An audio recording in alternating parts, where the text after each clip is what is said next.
Hello guys, welcome back to my channel.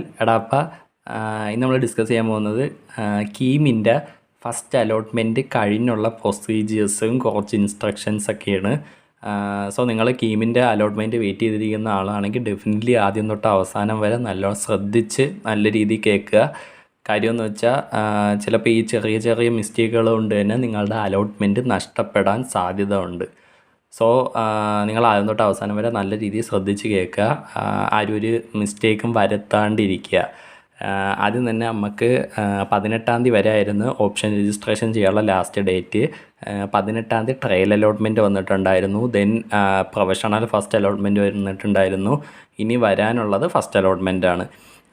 So അപ്പോൾ ഒരു 99% നിങ്ങൾക്ക് പ്രൊഫഷണൽ അലോട്ട്മെൻറ്റിൽ വന്നതായിരിക്കും ഫസ്റ്റിലും വരാൻ ചാൻസസ്. മോസ്റ്റ് പ്രോബബ്ലി അതായിരിക്കും വരാൻ ചാൻസ്. കാര്യമെന്ന് വെച്ചാൽ ട്രയൽ അലോട്ട്മെൻറ്റ് ആയിരിക്കത്തില്ല.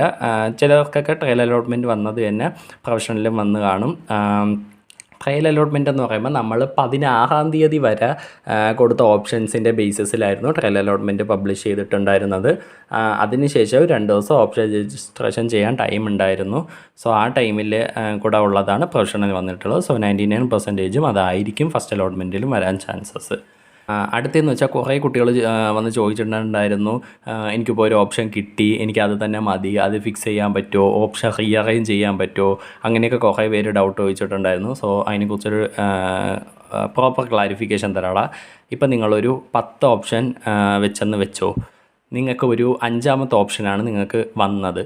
സോ നിങ്ങൾക്ക് അടിയിലുള്ള 6 തൊട്ട് 10 വരെയുള്ള ഓപ്ഷൻസ് ടോട്ടലി ഓട്ടോമാറ്റിക് ഡിലീറ്റായി പോകുന്നതാണ്. സോ അത് നിങ്ങൾക്കിനി ഒന്നും ചെയ്യാൻ പറ്റത്തില്ല. നിങ്ങൾക്ക് നിങ്ങളുടെ ഹയർ ഓപ്ഷൻസ്, ഈ 5-ന് മണ്ടയുള്ള 1 തൊട്ട് 5 വരെയുള്ള ഓപ്ഷൻസ് നിങ്ങൾക്ക് റീഅറേഞ്ച് ചെയ്ത് വെക്കാം നിങ്ങളുടെ ഇഷ്ടത്തിന്. ഇപ്പോൾ നിങ്ങൾക്ക് ഫസ്റ്റ് നിങ്ങൾ CET വെച്ചു, CET EC വെച്ചു, ദെൻ TKM CS വെച്ചു, ദെൻ GEC തൃശ്ശൂർ CS വെച്ചെന്ന് വെച്ചു. നിങ്ങൾ തേർഡ് ഓപ്ഷനായ GEC തൃശ്ശൂർ CS ആണ് കിട്ടിയത്. അപ്പം നിങ്ങൾക്കിനി അത് മതി, ഹയർ ഓപ്ഷൻസിലോട്ട് കൺസിഡർ ചെയ്യണ്ടെങ്കിൽ നിങ്ങൾക്ക് ഒരു പ്രോപ്പറായിട്ടെന്ന് വെച്ചാൽ ആ ഫസ്റ്റും സെക്കൻഡും ഓപ്ഷൻ ഡിലീറ്റ് ചെയ്യാനുള്ള ഒരു ഓപ്ഷൻ കാണും. സോ നിങ്ങൾക്ക് CETയും TKMും ഡിലീറ്റ് ചെയ്തിട്ട് GEC തൃശ്ശൂർ ഓപ്റ്റ് ചെയ്യാവുന്നതാണ്. അതുമല്ല നിങ്ങൾക്ക് പ്രയോറിറ്റി മാറ്റണമെങ്കിൽ ഇപ്പോൾ TKM ഫസ്റ്റ് വയ്ക്കണം, അങ്ങനെ വയ്ക്കാം. പക്ഷേ നിങ്ങൾക്ക് അടിയിലോട്ടുള്ളത് ക്യാൻസലായി പോയത് ഇനി ഒന്നും ചെയ്യാൻ പറ്റത്തില്ല. നിങ്ങളുടെ ഹയർ ഓപ്ഷൻസ് റീഅറേഞ്ച് ചെയ്ത് വയ്ക്കാം, ഡിലീറ്റ് ചെയ്ത് വയ്ക്കാം. അത് നിങ്ങളുടെ പ്രയോറിറ്റി അനുസരിച്ച് വയ്ക്കാൻ പറ്റുന്നതാണ്. സോ അത് കഴിഞ്ഞുള്ള ഒരു ഇമ്പോർട്ടൻറ്റ് കാര്യമെന്ന് വെച്ചാൽ ഫസ്റ്റ് അലോട്ട്മെൻറ്റ് നിങ്ങൾക്ക് ഏതെങ്കിലും ഒരു കോളേജ് കിട്ടിക്കഴിഞ്ഞാൽ നിങ്ങൾ ഫീസ് അടയ്ക്കേണ്ടതുണ്ട്. CEക്ക് എൻട്രൻസ് കമ്മീഷണർക്കാണ് നിങ്ങൾ ഫീസ് അടയ്ക്കേണ്ടത്. ഓൾമോസ്റ്റ് ഒരു 8,000-9,000 അത്ര രൂപ നിങ്ങൾ ഫീസ് അടയ്ക്കേണ്ടതുണ്ട്. സോ നിങ്ങൾ ഫീസ് അടച്ച് നിങ്ങൾ കൺഫർമേഷൻ ചെയ്താൽ മാത്രമേ നിങ്ങൾ അടുത്ത നെക്സ്റ്റ് സെക്കൻഡ് അലോട്ട്മെൻറ്റിലോട്ട് കൺസിഡർ ചെയ്യത്തുള്ളൂ. നിങ്ങൾ ഫീസ് അടച്ചിട്ടില്ലെങ്കിൽ നിങ്ങൾ ഈ അലോട്ട്മെൻറ്റ് പ്രൊസീജിയേഴ്സിൽ നിന്ന് ക്യാൻസലായി പോകുന്നതാണ്. സോ നിങ്ങൾക്കിനി സെക്കൻഡിലും തേർഡിലും പാർട്ടിസിപ്പേറ്റ് ചെയ്യാൻ പറ്റത്തില്ല. സ്പോട്ടിൽ മാത്രമേ നിങ്ങളെ കൺസിഡർ ചെയ്യത്തുള്ളൂ. സോ നിങ്ങൾ ഫസ്റ്റ് അലോട്ട്മെൻറ്റ് വന്നതിന് ശേഷം ഫീസ് അടയ്ക്കുക. ഫീസ് അടച്ചാൽ മാത്രം പോരെ, എന്നിട്ട് കൺഫർമേഷനും കൊടുക്കുക. എന്നിട്ട് അലോട്ട്മെൻറ്റ് മെമോ എന്ന് പറയുന്ന സാധനമുണ്ട്. സോ നിങ്ങളത് എന്തായാലും നിങ്ങൾക്കത് ആവശ്യമുള്ളതാണ്. അഡ്മിഷൻ ടൈമിൽ ഈ അലോട്ട്മെൻറ്റ് മെമോ സബ്മിറ്റ് ചെയ്യേണ്ടി വരും. സോ അലോട്ട്മെൻറ്റ് മെമോ ഡൗൺലോഡ് ചെയ്യുമ്പോൾ ശ്രദ്ധിക്കാനുള്ള കാര്യം, നിങ്ങൾ ഫീസ് അടച്ചതിന് ശേഷം മാത്രം അലോട്ട്മെൻറ്റ് മെമോ ഡൗൺലോഡ് ചെയ്തെടുക്കുക. അപ്പോഴത്തേക്ക് ഫീസ് അടച്ചതിന് ശേഷം ഡൗൺലോഡ് ചെയ്തെടുക്കുമ്പോഴത്തേക്ക് അലോട്ട്മെൻറ്റ് മെമോയിൽ പെയ്ഡ് ടു CEന്ന് ഓപ്ഷൻ ഉണ്ടാവും. സോ നിങ്ങൾ ഫീസ് അടച്ചതിന് ശേഷം മാത്രം അലോട്ട്മെൻറ്റ് മെമോ ഡൗൺലോഡ് ചെയ്തെടുക്കാൻ ശ്രദ്ധിക്കുക.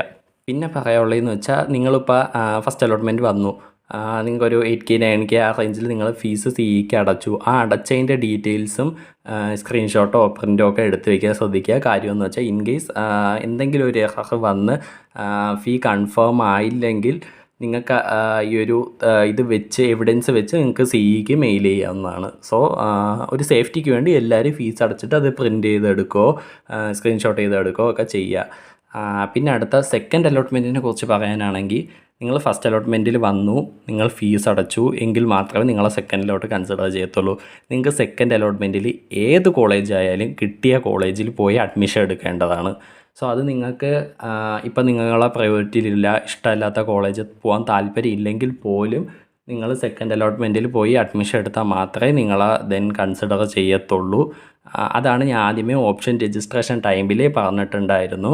നിങ്ങൾക്ക് വേണ്ട കോളേജസ് മാത്രം വെക്കുക, എങ്കിൽ കുഴപ്പമില്ല. നിങ്ങൾക്ക് വേണ്ടാതെ നിങ്ങൾ കിട്ടിയിട്ട് പോകുന്നില്ല അങ്ങനെയുള്ള കോളേജസ് ഒന്നും വെക്കാതിരിക്കുക എന്ന് ഞാൻ ആദ്യമേ പറഞ്ഞിട്ടുണ്ടായിരുന്നു. സോ സെക്കൻഡ് അലോട്ട്മെൻറ്റിൽ നിങ്ങൾ ഏത് കിട്ടിയാലും അവിടെ പോയി പെർമനൻറ്റ് അഡ്മിഷൻ എടുക്കേണ്ടതായിട്ടുണ്ട്.